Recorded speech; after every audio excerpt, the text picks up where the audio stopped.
त्या आठवणी आम्हाला उद्गृत कराव्यात. नमस्कार.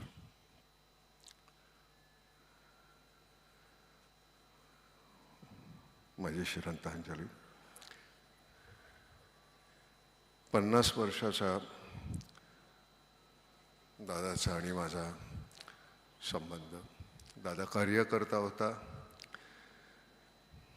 आणि मी कधी बारामतीला गेलो की माझी सगळी उठबस दादा पाहायचा. दादा 18-19, मी 25, शरदराव 35.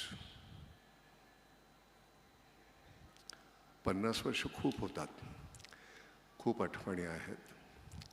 फक्त हेच आहे, इतकी मंडळी आज जमली आहेत. ह्या शोकसभेच्या ठिकाणी दादाचा आज 75वा वाढदिवस साजरा करायला आपण जमलो असतो तर जास्त बरं वाटलं असतं.